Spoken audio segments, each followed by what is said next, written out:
Hey everybody, this is Julian Lytle and this is Ignorant Bliss. This is another panel from San Diego Comic Con about a little over a week and a day ago or so, and is the Black Comix Return panel, African American Independent Comic Publishing. I will read the description. Eisner nominee John Jennings, parentheses, The Blacker the Ink, and Damian Duffy, parentheses, Octavia E. Butler's The Kindred, co-editors of the Black Comix art book, offer real talk about race and representation in independent comics publishing with the likes of 2016 Eisner nominee Ron Wimberly, parentheses, Slave Punk, Prince of Cats, David Walker, parentheses, Power Man and Iron Fist Shaft, Ashley A. Woods, parentheses, Niobe, Robert Love, parentheses, Alpha Girl and Spooks, and Jeremy Love, parentheses, Bayou Fears. I gotta be honest, I don't know if Robert Love was there. Shauna Mills was there. I think his replacement. Not completely sure. I kind of got there. I set up, started recording. You might hear, this is my first time recording a panel. I had to buy like a new device. I was reading the structure booklet and everything. All the sound came through good. I think I got some background noise of the room. You hear some pings. I was using this dope ass Samsung 360 gear camera. That's what you're hearing in the beginning. To record it, lost those recordings. That sucks. But for the first time, they came out pretty good. Congratulations to John Jennings, who actually won in Eisner that weekend for The Blacker the Ink. Yeah, so listen, find the people online, read the show notes. You can follow me on Twitter, Julian Lytle. All the information for people's sites and Tumblrs and Twitter handles are in the show notes / blog posts on however you listen to this. Is on my feed, ignorant-bliss.com. It's on iTunes. Subscribe, review if you can, leave comments. It's on Stitcher. It's on Google Play Music. It's on SoundCloud. It's on Mixcloud. It's on the Taylor Network of Podcasts. And I actually just started putting things up on Blog Talk Radio. So there's a multitude of ways to listen to the shows. Hope you guys enjoy. Peace.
I'm not starting on. No, you're not.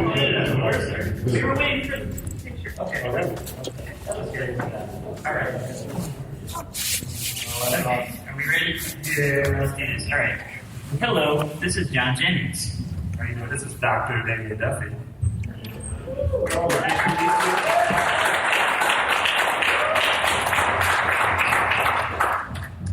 So this is the Black Comix Returns panel. If you were looking for some other panel, you've come to a better one. You know. All right, so we're just going to start out and tell you a little bit about what this is. About, 6 years ago? Yeah. 6 years ago, we did this here book, Black Comix.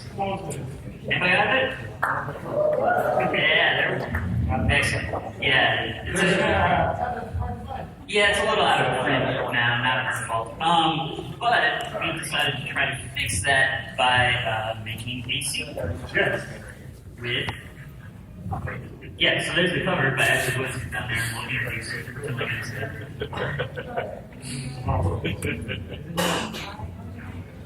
Yeah. Those are people, some of whom are here. Alright, anyway. So yes, we wanted to, well first we were talking about bringing the old one back in, but the Black Comix culture has sort of grown by leaps and bounds since we made the first book. And it seemed like it was time to make a new volume. And the good people at Magnetic Publishing are here to help us with that. Yeah, that sucks. Basically, Damian and I have been working for like the last decade dealing with representation, race, intersectionality in comics. We're both comic scholars, curators, graphic novelists, and scholars. And having not only like looking at this particular subculture in particular, but also trying to help grow it in different ways, and actually are part of it as well. And so the idea with the original book and now this new book is to introduce people who may not be familiar with the culture, sort of create a gateway for people to learn about new artists, new works, new things. Yes. All right. And so first thing, we probably should like introduce our wonderful guest. yes, let's introduce our wonderful panelists. You want to start? Yeah. Okay. It's gonna be amazing. Rob Wilkerley.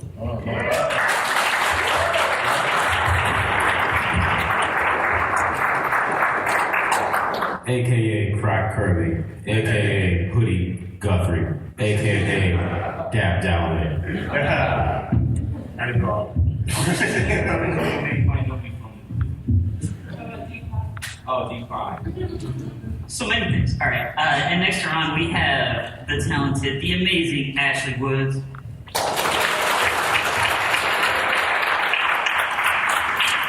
AKA, do you have any of those?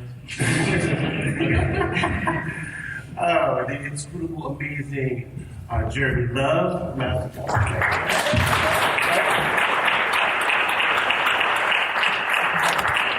like that. Next to him we have the inscrutable is good. I don't know if I can beat that. Inimitable Sean Mills.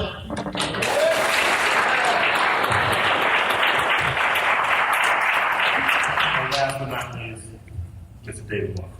All right.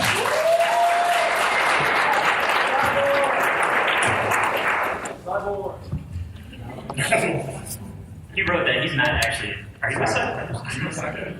Okay. Also, we should mention that the book will be kickstarted in September. So if you like what you're hearing at the panel, keep an eye out and help us make an amazing volume.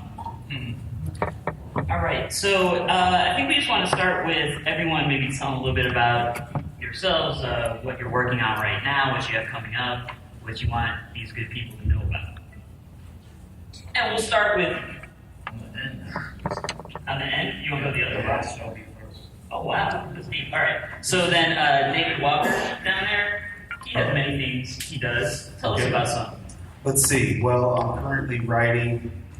You can hear me anyway, right? Yeah. Currently writing Power Man and Iron Fist and Nighthawk. All right.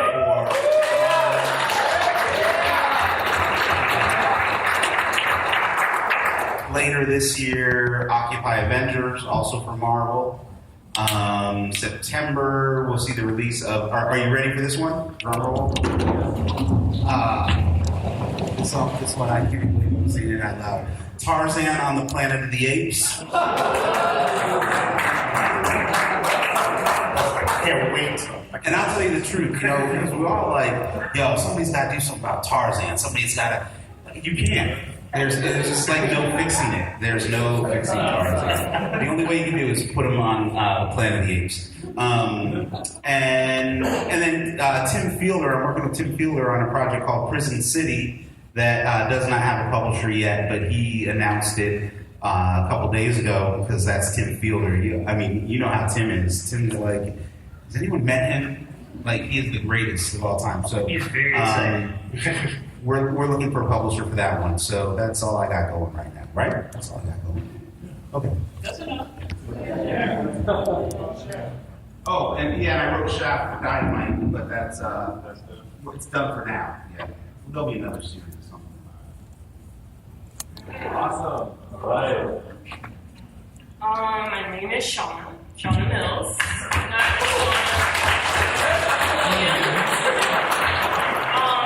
Currently, I should be working on Star Wars Rebels.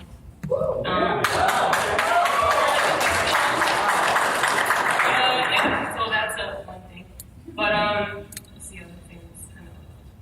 But I'm also working on. I'm developing my first game at the moment. As you can see there. Can't tell you much about it, but it's going to be dope. Yeah. Pass it out. I'm Jeremy Love. I guess what I'm most known for is Bayou, which was initially published by DC Comics. If you guys can all keep a secret, Dark Horse is going to put out a hardcover next year of the complete Bayou. So that's great. Don't tell anybody.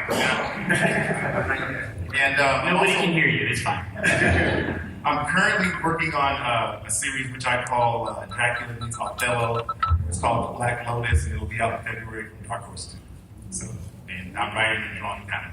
I don't want to share credit. So. Hey everyone, I'm Ashley A. Woods, and I'm currently the artist for Niobe, She Is Life.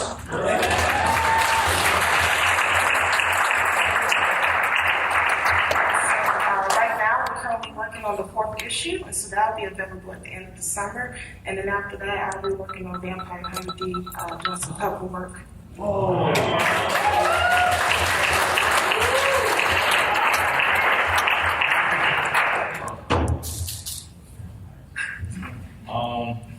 My name is Ronald Wimberly. I'm known for, I guess, Prince of Cats I put out through Vertigo, but a new edition is coming out from Image, twice as big, 10-page sketchbook in it, hardback. I'm working on Gratin' for Stila, which is like it's an app, a ninja comic about gentrification and appropriation. I'm going to be in Attack on Titan, the anthology coming out from Kodansha and Random House in September. Also, Prince of Cats is coming out in September. And I'm taking way too long to work on my Image title, Sunset Park, but it's coming out. Be patient. Thank you.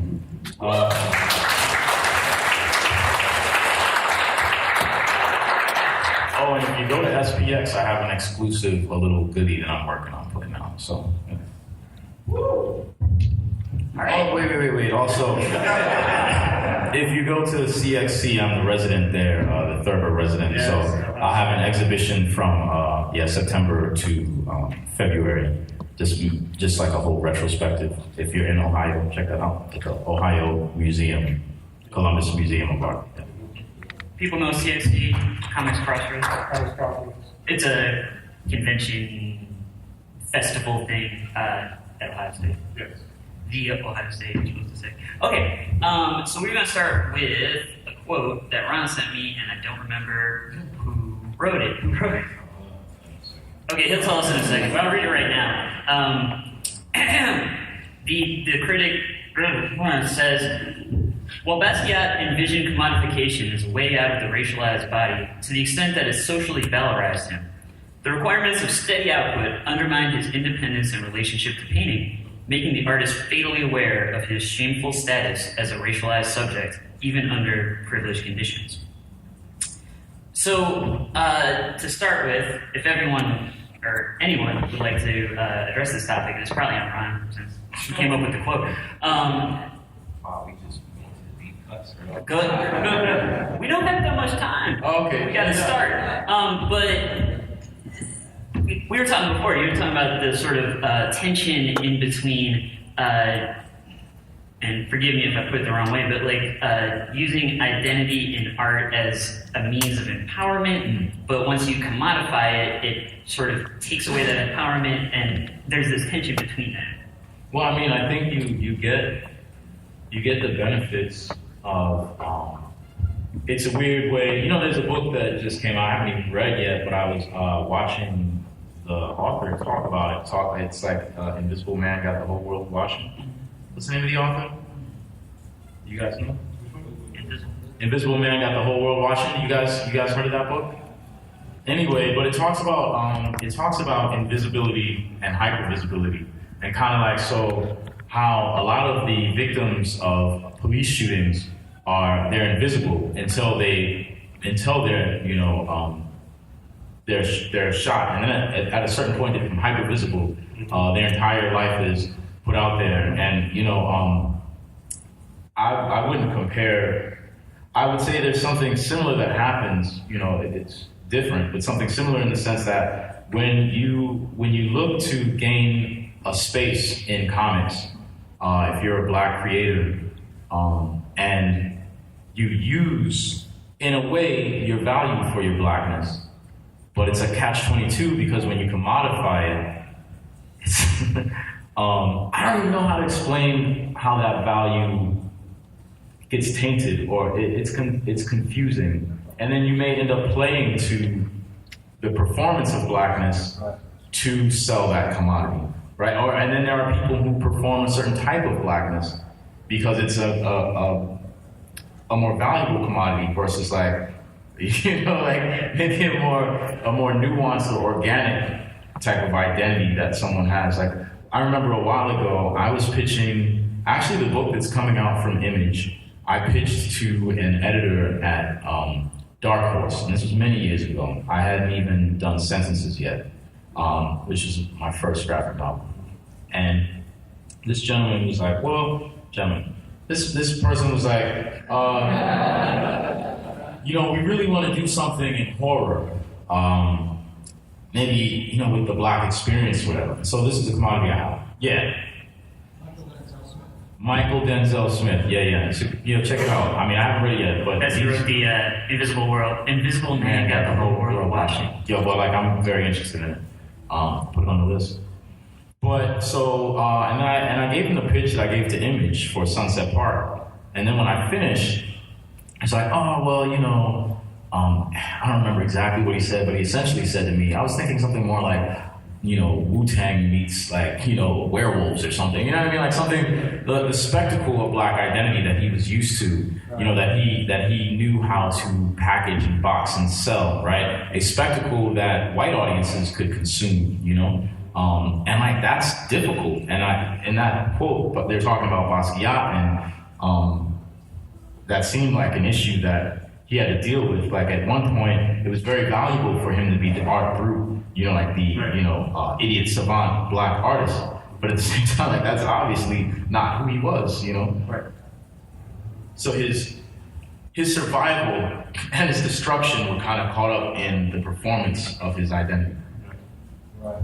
So, for the rest of our panelists, I mean, how have you dealt with, have you thought about, how do you think about identity and commodification? How do you feel about trying to sell your work but not kind of pollute it in a way, or let the selling take away from what you intend to communicate to the audience? Does that make sense to you guys, or do you have things to say? Well, for me personally, I'm going to try to piggyback off what Ron was saying. I think as a Black female, I hate to throw it out there like that, but I'm just going to be frank. A lot of times people think that they know where you're going to be coming from. They think they know what you're going to say or do before you do it.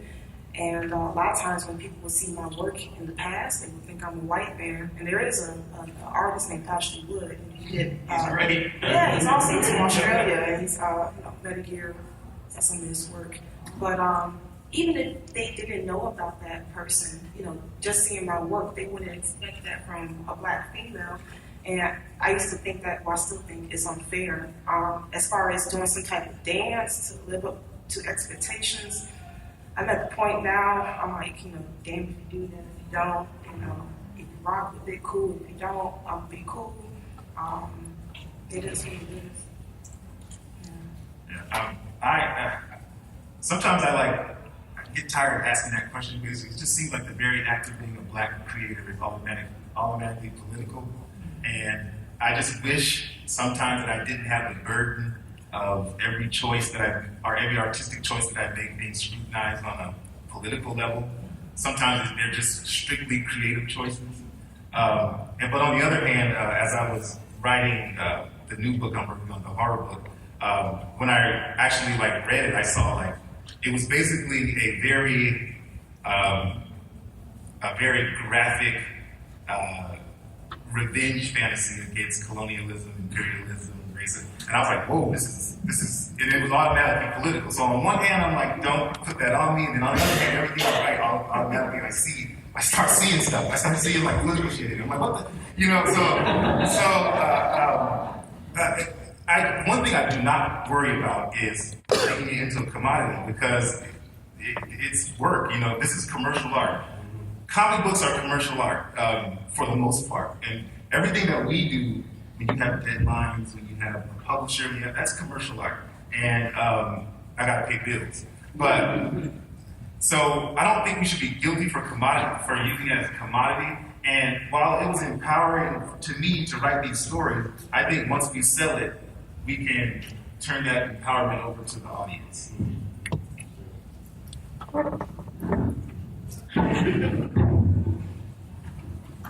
Commercial art, well, I guess first of all, I do what the hell I want. I'm my first customer, I guess that's it. I mean, if it's plain and simple, I just do what the hell I want.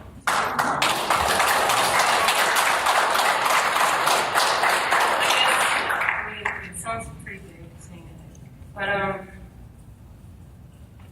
I guess I've never been that kind of person to fit or try to fit into something, whether it was that of the circle of my sisters and brothers or that the circle of whoever that is. I was always very independent. So, no, I don't see myself ever conforming. Yeah.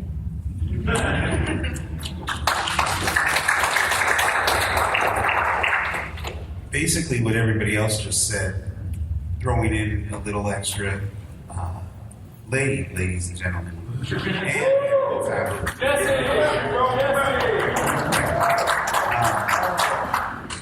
We were talking about this earlier, and I said that I believe that the Black existence in America is the existence of being a commodity. And we came here over as a commodity, and as we have spent now several centuries here, it's been how are we commodified in one capacity or another. When I'm doing my work is the commodity. The question is, how do I sell myself? Because we were always talking about branding ourselves. What are we going to do? So it's what's the personality that I put forth, and how do I present myself in public, so that not whether or not you buy me, because I'm not for sale, but it's whether or not you're going to accept me or not. And do I give a shit? No, I don't.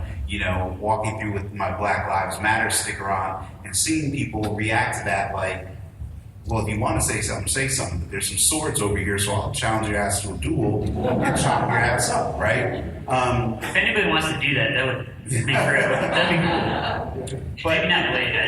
But like Jeremy and I have talked about it, and John and I have talked about it, and there is that, like I really don't believe I write anything political. I don't believe there's anything political within my work. I think most people would disagree with that, right? John will call me up and be like, man, I can't believe what you put in about da-da-da-da-da. And I'm like, I guess I was there, But as artists, so much of what we carry around with us comes out onto, am I putting Black Lives Matter stuff in my work because I'm trying to make a statement about Black Lives Matter? Well, yeah, Black Lives Matter, and it's something that needs to be talked about, but it's like to me, it's not a political statement. That's like a statement and an assertion of our right to be human beings. Right. And so if there's anything that I'm trying to put out there, I mean, my one goal as a creator is to help us hold on to the humanity that is constantly being denied to us. And I always go back to of all people, is William Marshall, the guy who played Blackula, once said to me, we have to learn how to activate our dreams. As Black people in America, we have to activate our dreams, because if we don't, it is nothing but the promise of the continued disdain that has been dumped upon us. Kind of messed that up, right? So everything I do is about activating my dreams, but helping other people realize that they have to activate it, especially young people, because otherwise we're just going to be in the same position that we've always been in. Could I say something in regard to a couple things? Sure. In regard to politics, I think if your body itself, right, is subject to destruction or dehumanization by institutions, right, our government, yeah, then the act of being itself and being free it is a political act. And in regard to commodity, I don't want to conflate the discussion of comics as a commodity and identity as a commodity, which is like, of course, comics are a commodity. But, when the one way that you can even sell your comics is on the back of your identity as a commodity, right, then that can be problematic, So, for instance, the only time you get a call to do editorial, if that's Black History Month, then that's problematic, And at a certain point, do you say, you may get the urge to be like, you know what, I'm only hearing from you guys in February. Right. You know what I mean? That made me feel some kind of way. You know what I mean? I work all year round. There you go. And hey, maybe I just want to do a romance story, right? But somehow that becomes politicized. And somehow they find a way to commodify the Blackness of that.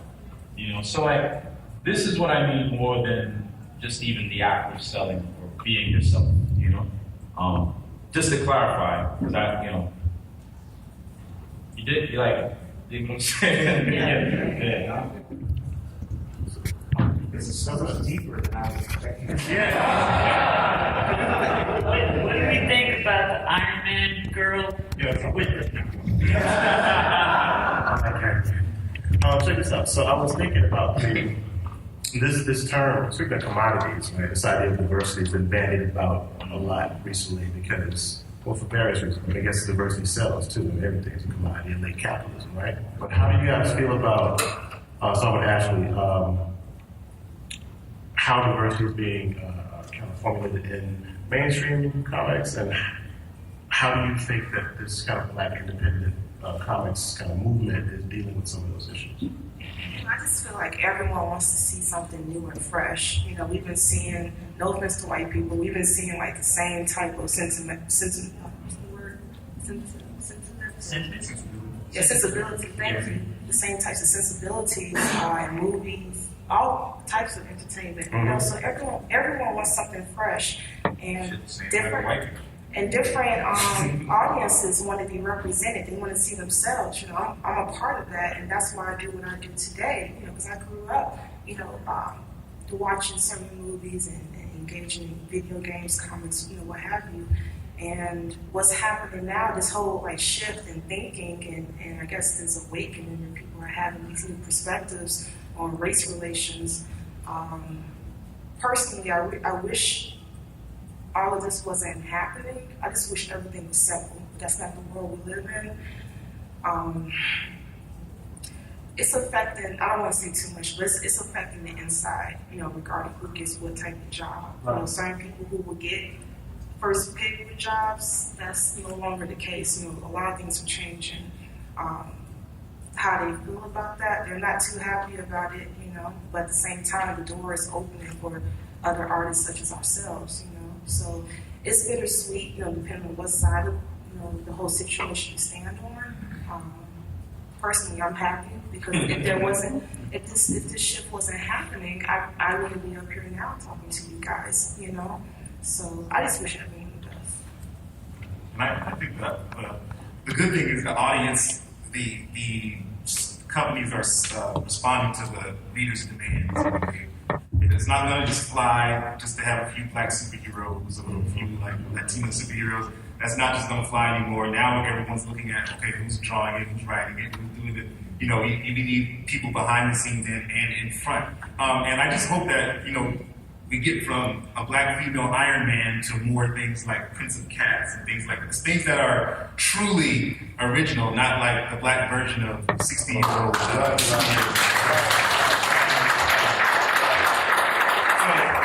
I think that's more of I mean, me as a I'm a nerd just like everybody else at Comic-Con, and I have like an immediate emotional response to seeing like The Thing or some other Marvel character, and I understand that.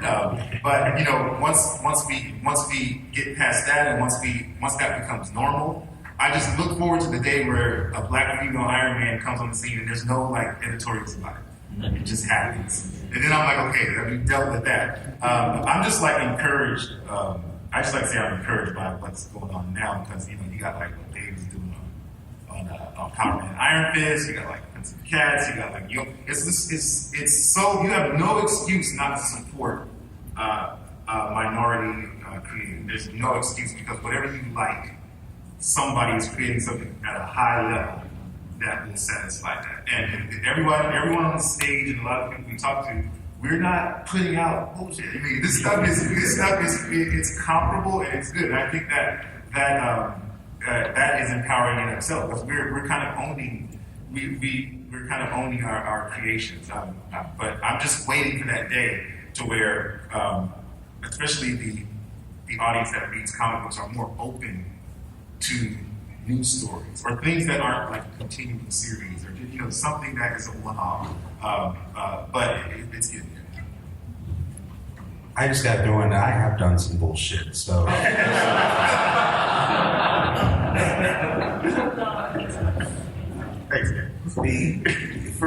I keep saying this. I've been on like more diversity panels than anyone needs to be. And so I feel like it's old hat saying it. I like to differentiate that there's diversity with a capital D and diversity with a lowercase d. Diversity with a lowercase d is nothing more than a marketing campaign that's used to get consumer dollars, and it's a bait and switch more than anything else. Whereas diversity with a capital D is the way you choose to live your life. It's the ideology by which you move through life. It's how you see people, how you interact with people. And so most of these companies that we're talking about, these big corporations, the entertainment conglomerates, diversity is lowercase d, right? And so I have no illusions as to the role that I play in that corporate machinery, right? And it's diversity with a lowercase d.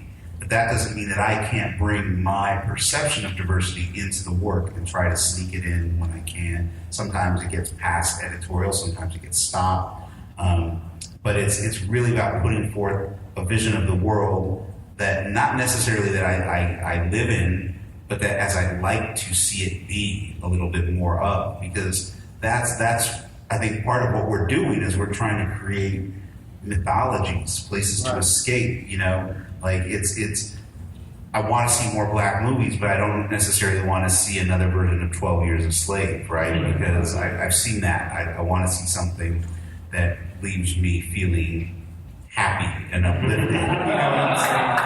Although I do hope that 12 Years a Slave was a feel-good movie because he only spent 12 years. Can I spring off of that? So the interesting thing about that is these corporations will capitalize on the commodity of blackness if they can, with or without you, right? And if you're willing to toe the line to a degree often, then it's how likely you will maintain your position in that space sometimes. You know what I mean? So capital D, diversity, is controlling like the means of producing those commodities, you know what I mean, from yourself and your identity. Whereas like lowercase, the diversity is just trading on those commodities, you know, be it like black people, queer people, trans people. It's like, yo, can we sell it without even actually opening up the means of production to the people who, you know, we're trading on? Yeah. So it's like the means of production are like it's available to just about anyone. Right. And So you can do it. Yeah. Exactly. I remember reading David's, but when we first met, like, how long was that? Black people, they weren't even born yet, so. Yeah, his magazine, Badass Mofo magazine, that was something that you controlled and you created it. The first comic book I did, I just scraped some money together. I mean, that was Zuda, right? Exactly. Well, even before that. Oh, okay. Yeah, so it's like, yeah, exactly. But even then, the threshold to get on the on-ramp is just your talent. You can put up a webcomic. If you have talent, pen and piece of paper, some internet access, then you can, your work is out there. Kickstarter, things like that. So exactly. So I mean, the overall democratizing of pop culture has, I think, played a big part in the rise of like Black creators, because now you don't have to go to the majors to get what you want. You have the keys. Exactly. You have major keys. Just to bring it back to the book, just for a sec, like the reason we called it Black Comix with the X rather than the CS is because we wanted to reference that sort of independent movement. And the entire point of the book and a lot of the work John and I do as sort of cultural advocates is to, you know, find new spaces and open up new audiences for people to display the types of works you're talking about, the personal works, the works that the artist has ownership of. And that was really all I was looking at. Continue. I'm sorry to interrupt. No, but ties it all in. The vision that you guys have, you know, that's interesting. I didn't know that. Also, where does that X come from in comics in general? Because that's kind of a Ohio scene, right? Like, more underground. Yeah, I think it's, and maybe somebody knows a better answer, but yeah, I think it was kind of the 60s underground stuff. But I've seen it used also for like 80s alternative comics. Dennis Kitchen might know that. But the other thing is, that's true, a lot of that stuff. But the other thing is, it was more like we wanted to take it and just sort of that general sense of it's not exactly comic books as has been stereotypically portrayed, in the sense of, you know, when you're talking about Jeremy, you're talking about, you know, superheroes or ongoing series and stuff. Whenever it's comics with that X, or sometimes you see like women's comics and women spelled with a Y or like the I stuff, it's sort of taking that reference, that knowledge that people have in pop culture, but kind of twisting it, kind of turning it, and sort of helping them see different sides, different perspectives on what they thought was familiar. That makes sense. And see, and I thought it was in reference to Sweet Sweetback's Badass Song, which was rated X by an all-white jury. And so I was like, oh, that's why they used X. That's the other reason, actually. Yes. Forget all that other stuff. I just, what he says is better. That's not. Let's see. So, I guess we. They did get herpes while making the book, though. Well, that's a funny story. We're not recording this, sir. I do want to speak, not to put people on the spot, but I want to actually talk a little bit more about the intersection aspects of diversity too. I mean, Shauna, what does it feel like being black woman working as It's horrible, right? I'm sorry, but you know, there's not a lot of that I can see. You know, I don't see everything. I don't see a lot of women of color working in those spaces. What are some of those types of negotiations that you have to kind of utilize in those spaces? You're working with really high level spaces. So what else? How you navigate? Yeah, but yeah, how you navigate? Yeah. I mean, it I'll was, try to be nice. yeah, I'll try to be nice. It was Really a don't little have to. uneasy. It was a little uneasy at first, but it wasn't because of me being a Black woman. I think actually it took maybe some months before I even realized I was the only Black woman there, sitting amongst the other storyboarders. If you didn't really see that before, I'm a storyboard artist for Star Wars novels, but I am the only female that's there right now. And it took me a minute to realize that. After I realized that, it felt great, but also very lonely. But I feel like I'm a part of something, like I'm opening doors, you know. Yeah, I guess that's the way it feels, and I think, funny enough, some of the CEOs and some of the people that are like in power right now are Black women. It's beautiful, and it's only even more encouraging. It's only like even more. It feels better. It feels like, you know, like the kid that comes up to my table when I do have tables. You know, like I just tell her, "Hey kid, you have a chance. Come follow me. I'll show you the way." You know, you feel like, I don't know. Actually, I only came to California 3 years ago, and immediately I felt alone. You know, very clear. But I also started to realize I felt responsible.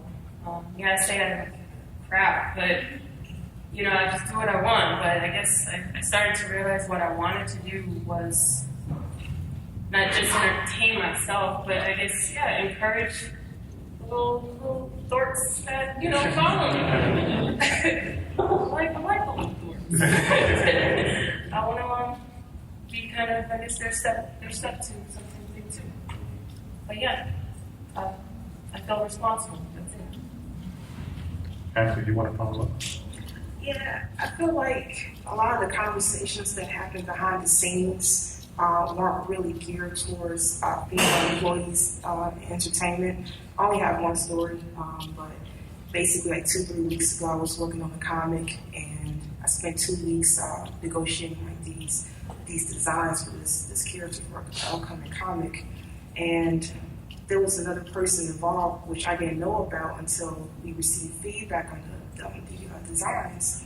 And so I was working side by side with a woman who's over the project. So we sent the designs off to this other person, and it was a guy, and he had a lot of money. He was funding the project, and his response was he had like this stipulation as to what this character had to meet as far as her boob size. He said nobody wanted to F her, like no teenagers or old men wanted to F her. She wasn't beautiful. It's like, okay, there's a certain way to, you know, communicate what you're going for, you know. So long story short, I told the female I was working with, well, give me this guy's information so I can talk to him directly. I'm a straightforward person, you know. I'm not aggressive, I can be, but I'm just straightforward, you know, just hit them with logic. So I said, well, let me talk to him directly. Let's cut out the middleman, no offense to you. But since he feels so passionate about it, you know, let me hear it straight from him. And I guess he didn't like it. You know, he was just like, oh, I'm the money, and you're the peon. And, you know, just like real petty. And I feel like, I just want no pressure. I want to put people like that on blast. Like, I think I have a reputation. I'm just curious. Is there an animal in the name of that company? The name of the company. Is it a company? Yes, a company. Is there an animal in the name of it? I'm just curious.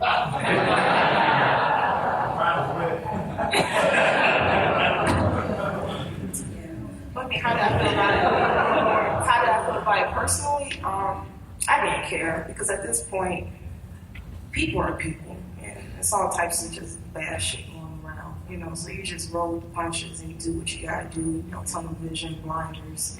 I just don't really care. As long as I can do what I need to do, whatever. So I would love to see how some people from the audience feel about some of these things. And if anyone have any questions, we're going to use the mic. We're going to use the mic. Yeah, we're recording on it. I was going to say before the first question comes up, I mean, one of the things, as we're talking about diversity or whatever the hell that means, one of the problems that we're dealing with is it's not just creators and it's not just the content that we're creating, but it's also like the editorial staff that we're dealing with and the marketing staff that we're dealing with and all that. Because it's like I feel like I have to carry around a copy of Howard Zinn's People's History of the United States, you know, Black History for Dummies, and about like 10 other books with me all the time. And the problem is like, without getting into specifics, but I mean, I've been asked some really dumb fucking questions. Like to the point where it's like, how are you smart enough to breathe on your own? You could ask me a question. You need to lose your job. Yeah, and it's really difficult. So that's the other problem. It's like it's not just what just you try to put something in a book and then they don't get it, and then you have to explain. We're constantly having to justify our blackness. Okay, so this is my thing. Like, I want to take some time out to give like a little bit, give an opportunity for white people in editorial or anywhere, dealing with this sort of thing. If you hear this, don't do this. That's the old cover. The new cover is better. That wasn't even supposed to go to press. But anyway, so all right. If you're about to say, well, I'm just a such and such white person, I don't really understand this, right? Like, don't say that shit, right? If you're an editorial, it's like, you should know about it, right? Like, if you can read F. Scott Fitzgerald, you're not from the Gilded Age, but you understand it, then you should be able to understand, like, a contemporary black person just as, use your imagination. I'm tired of hearing that shit. So exactly. I'm not writing Swahili. No, I'm writing. Well, I'm just a white person, but I'm not an editor. No, I was actually. I want to have time for questions. What they're saying is, I'm a white person, so I can't put in the effort to understand you. So before you say that, know that's what you're about to say. I usually just lead with, I'm just a dumbass, but, sir, you have a question? Read your account. Sure. So the last 40 years, we've seen kind of like this evolution of kind of exploitation in different kinds of mediums, right? In the 70s, it was kind of in film. In the 80s, it was in music, as we got into from Black Power hip hop to gangsta hip hop, right? The 90s was television. And now suddenly comics have become this new diversity kind of thing. Are you concerned that if you don't politicize your books, that the images will begin to shift and will suddenly get new revisited stereotypes in your medium if you don't actively control the images from the very beginning? I was going to start with just the nature of stereotypes is fixity. That's what the word means. It means, stereos means hard or fixed. So this notion of them being mutable is something that is against their very nature. So we have to, I think, continue to create images that fight against those particular pieces because they are constructed to constrict us. So that's what my answer would be. You should have held the mic and dropped. Took y'all to school real quick. But I want other people to.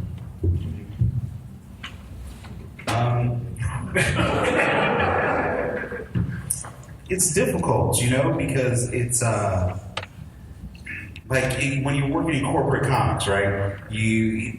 There's the fans, there's the readers, and they view the characters as someone real, and they invest so much in themselves, especially when it's an underrepresented audience, right? But the corporations that own them see you as nothing more, see these characters as nothing more than an exploitable intellectual property that they can make money off of, right? And so then as a creator, that leaves you in the worst position ever, which is you are the overseer on the plantation. Okay? And you have to figure out what kind of overseer am I gonna be. And it's the worst fucking feeling when you realize that. When you realize that this little kid over here looks up to this character and is put so much meaning into it, and then these corporate bigwigs are like, yo, we're just gonna make a movie out of this character, so we don't really give a shit about it, right? And you're just trying to put enough humanity into that character so that kid feels like he matters or she matters, right? But they don't give a shit about it. I mean, that's what it is. And so it's this constant battle of you know, I mean, this is the reason why W.E.B. Du Bois is one of my heroes. Why the quote about dual consciousness is on my wall right by my computer, and I think about it every day. It's like, well, who am I writing for? How am I writing? I'm writing for the people that pay me a paycheck. So that makes me, you know, like I'm like, hey, what's it, boss? You know, but then I'm also like writing for the kids, and it'd be like, yeah, fuck the man. So how do you get those two? How do you find that balance? And then, you know, it's a lot of it is through medication and well, I think even the 3 M's. Yes. Even educators, we like I was talking to Stanford here. Stanford had a good statement. He said that, you know, we all have when some artist, and you can fill in the blanks, who makes a living drawing hot women and things like that, and when someone calls him on, he's like, well, you're being politically correct. Well, the problem with that is it's easy. I wonder who we're talking about. It's easy to accuse people of being politically correct when you don't have, like Stanford said last night, you don't have skin in the game. It's like, okay, why don't you draw a male penis and make it look very graphic and do that, and then we can talk. But, you know, so we all have skin in the game.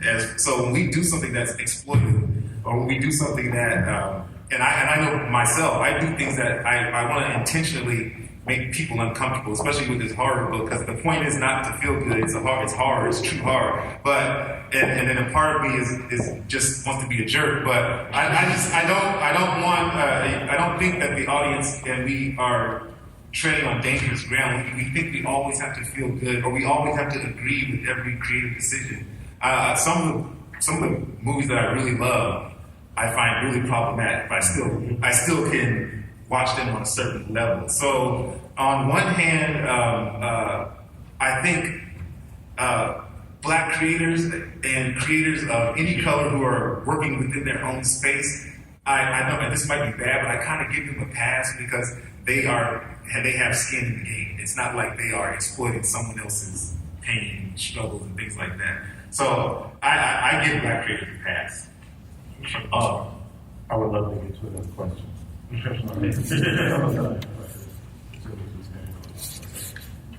Hey, I want to know from the perspective of a white audience member, what is it that we can do to prevent more mainstream movies about slaves, because that's all we ever see. Right. Well, I disagree with that, because I know a lot of people say that, but come on. 12 years, you can count on your finger how many mainstream Hollywood movies are about slavery. I think there should be a slavery channel. There should be 13 slavery shows, and there should be slavery movies all the time. If you look at the History Channel is basically Hitler channel, right? So they should have a slavery channel. So anytime you want to educate yourself, just switch over to Yo, it's a part of the watch. Yo, I still want to see a version of 12 Years a Slave where, like, it's not about the white good guy and the white bad guy working things out at the end. I want to see a version of 12 Years a Slave that's maybe like a procedural or something. You know what I mean? Like, I want to see all of that, and I want to see other stuff. Well, not talking about slavery and American history. That's like, to me, that's the biggest part of American history. You can't even talk about anything that has. It's like talking about rain, but not talking about water. Right. We're gonna do something about rain, but we're gonna leave out the H2O part. So that's my stand. I want a slavery channel. Finish this question. This is why white people don't like us. My question stems from the fact that, in my opinion, and I could be wrong, the message of, when we get like another 12 years a slave or something similar, the message that sends to white people is that this is a thing that happened, but like it's not a thing anymore. Don't worry about it. It's fine. And so we don't see all that many movies in the mainstream that are showing the modern life experience. Now, what can a white audience do to kind of promote that sort of thing? Deconstruct racism. I think you have to. Y'all work that shit out.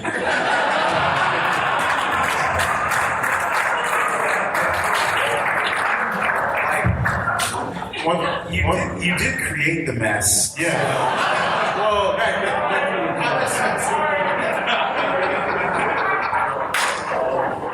one thing you have to remember is that capitalism hides process. That's part of what it is. Capitalism hides process. It's part of how it So hard, John. Yeah. And most issues are systemic in nature, right? And so, we have to actually come together, like you're saying. I mean, they're complex problems, right? And we work through these things narratively because we are made of stories. We just keep editing those stories. But it's really difficult when you try to knock out, when you try to kill a villain. Like the American narrative is about like the end. The American narrative is about like, oh, we can kill this one person, and then the credits roll, right? Yes, and that's not how we can do it. We have to work together to change those things. This gentleman has been. I want to. I want to.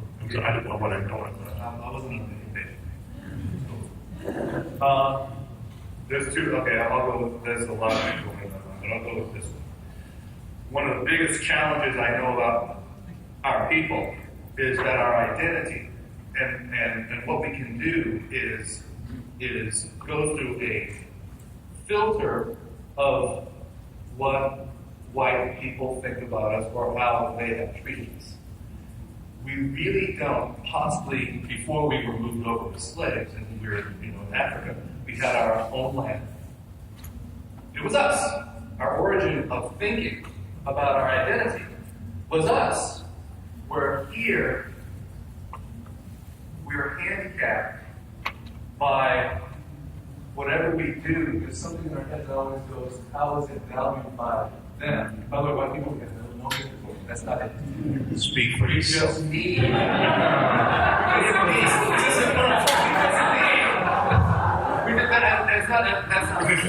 matter of, this is know thyself. And in a lot of ways, we don't. How can Black Comix and African American entertainment aid in us saying, this is who we are, and we value it by our own identity, not so much by our history, which was painted by white effect, or if we do something with money, eventually we'll have to be affected by white power. But it was just, it's us, and it's us, and it's us. And that's not a hatred thing. It's kind of like Harlem. Harlem, it was us. I don't know. History, there are different sides on perspectives on that too. There was a lot of playing to power in Harlem, even during the Harlem Renaissance. So, but, I mean, but what I'm saying may never happen. I mean, because we're America. We're the melting pot. That's what America's about. You see, I think you have to give each individual creator the benefit of being an individual. Yes. And I think that every time a Black creator creates something, it shouldn't be viewed in the context of all Blackness. And I think that's the best thing that we can do is give everyone their individuality. Like is just judge everything on its own merits. And what it is as a product and what the intentions were, without the baggage, because it's an unfair baggage, piece of baggage. It's something that's unique to Black creators, female creators, gay creators. Everything that you do is viewed in the concept of your gender, your race, or your sexual orientation. And I think the biggest leap we can make is letting all of us just be ourselves and be individuals. I just wanted to mention, since we're wrapping up, the Black Comix book, the original one, our intention with the new one is always to, like, the title leads with that notion of, you know, this is commodified identity, right? But the hope is that once you open the book and see that every single artist is entirely different from every single other artist, then you start to be like, oh, humans. I think we want to create a space where you can celebrate Black identity, celebrate individual achievement, and just like have the kind of conversation I hope we've had here. I have something. I think it was more so to answer this gentleman here. Hi. How are you? Well, basically, I feel like there is progress. The fact that we're all sitting here and hearing each other and answering questions. And working, you know, like we're all making this political movement, and to change, you know, I feel like a lot of the times people want it to happen like this, but they fail to see what's happening right now. And even with all of this going on in the world, you know, we have like, people like you showing up. Thank you. And the fact that I thought you said thank you. Sorry.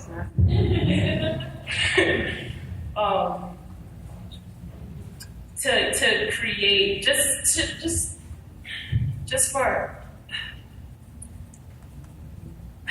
to allow us to create and expose it to the world, you know, in the end, we will get something more than just 12 years of slavery, and we will, you know, just allow it to happen. It will happen, you know. It's like, I want to piggyback off of what Shauna was saying. Like, from my experience from working on Niobe, it's a project geared towards promoting a Black female main character, right? At the end of the day, if the story is really good, no one's going to care about what you look like, what color you are. Initially, people were interested in the project because of Amandla, but the project is still successful because of the art and the story, you know? And that's the only thing that really matters. So I know we need to stop. So the one thing I was going to say was, I did not know until just now that Damian was white. I thought he was I thought he was super light skinned, right? His name was Damian, right? And so I feel like that in and of itself speaks to the hope that and the possibility and how we can come together as all human beings. Because really, this whole time I was like, damn, it is so cool to be around someone who's lighter than me. And he just you guys got it going on too. You're really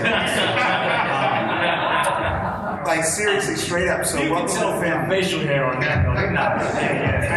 We're totally, you know what I mean? We're overtime. Something, you know what I mean? You can't be a white dude. As a white person, I would like to say no.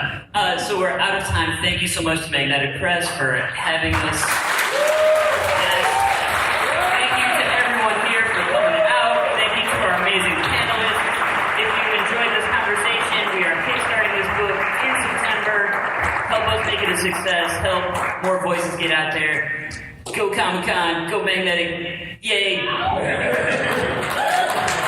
Everybody, so thank you, gentlemen and ladies, for being themselves and stepping up and being amazing for who they are. So thank you for being who you are. All right.